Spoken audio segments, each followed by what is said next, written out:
جی doctor Sikandar Shoro صاحب.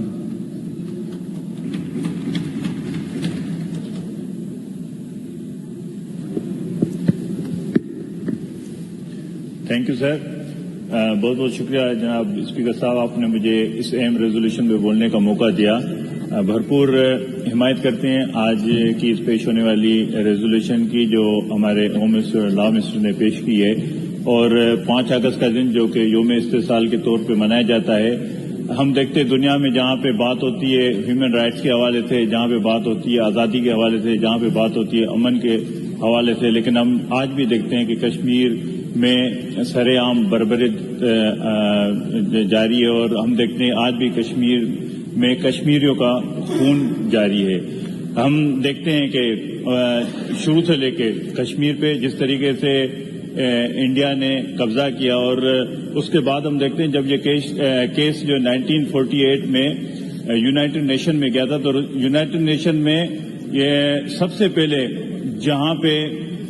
اپنے بارے میں حق خود ارادیت کے حوالے سے جو فیصلہ آیا تھا وہ کشمیری عوام کے حوالے سے آیا تھا. لیکن اس کے بعد ہم نے دیکھا ریزولوشن تو پاس ہوئی اور ریزولوشن کبھی بھی امپلیمنٹ نہیں ہوئی. کشمیریوں پہ وہ ظلم، وہ فسطائیت جاری رہی، اس وقت سے جاری رہی، آج تک جاری ہے. ذوالفقار علی بھٹو صاحب نے اپنے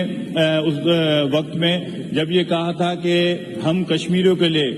ہزاروں سال تک لڑنے کے لیے تیار ہے، لیکن کشمیر سے کبھی بھی ہم اپنا جو ہے کشمیر پاکستان کا ایک نہ ٹوٹنے والا حصہ ہے، اور کشمیری بھائی ہمارے ساتھ ہیں، ہمارا جینا مرنا ان کے ساتھ ہے. اس کے بعد ہم نے دیکھا جب محترمہ بینظیر بھٹو صاحبہ نے وہ جو یونائٹڈ نیشن میں جو اسپیچ کی تھی، وہ تاریخی اسپیچ ہے جہاں پہ انہوں نے ہولوکاسٹ کا ذکر کیا تھا. وہاں پہ انہوں نے بتایا کہ آج بھی اگر ظلم اور بربریت اور جاریت کا جہاں مظلوم ڈٹ کے مقابلہ کرے وہ کشمیر ہے جہاں پہ وہ مقابلہ کر رہے ہیں. اور پھر وہ کیس جو کشمیریوں کا ہے، کشمیری عوام کا ہے، وہ کیس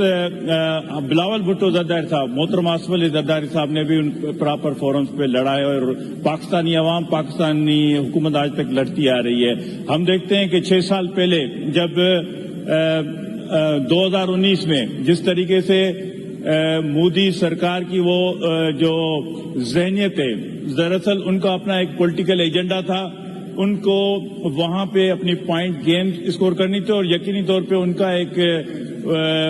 جو وہاں پہ کشمیری مسلمانوں کے خلاف جو ذہنیت بنی ہوئی تھی، جو ان کو مائنارٹی میں تبدیل کرنا تھا، جو جس طریقے سے انہوں نے وہ قانون سازی کی تھی، جو انہوں نے اپنے کانسٹیٹیوشن میں امینڈمنٹ کی تھی، اس وقت سے لے کے آج تک ہم دیکھتے ہیں کہ کشمیریوں پہ جس طریقے سے ظلم ہو رہا ہے، وہاں پہ عورتوں کی بے حرمتی ہو رہی ہے، وہاں پہ نوجوان بوڑھے سب کا جو ہے جس طریقے سے خون بہہ رہا ہے، آج بھی تک وہ دیکھتے آ رہے ہیں. لیکن ہم یقینی طور پہ سیاسی طور پہ، سماجی طور پہ، ہر طریقے سے ہم کشمیری عوام کے ساتھ ہیں. ضرورت اس بات کی ہے، یقینی طور پہ ضرورت اس بات کی ہے کہ وہ فورم جو اعلیٰ فورمز ہیں وہاں پہ جس طریقے سے یہ بات ہوتی ہے، لیکن ہم نے دیکھا ہے کہ وہاں پہ بھی صرف بات ہوتی ہے. یونائٹڈ نیشن پہ جس طریقے سے بات ہوئی تھی، آج تک اس پہ عمل نہیں ہوا. اگر ہم دیکھتے ہیں کہ ساتھوں ساتھ اگر ہم فلسطین کا بھی ذکر کریں، وہاں پہ بھی جس طریقے سے خون ریزی ہو رہی ہے، وہاں پہ بھی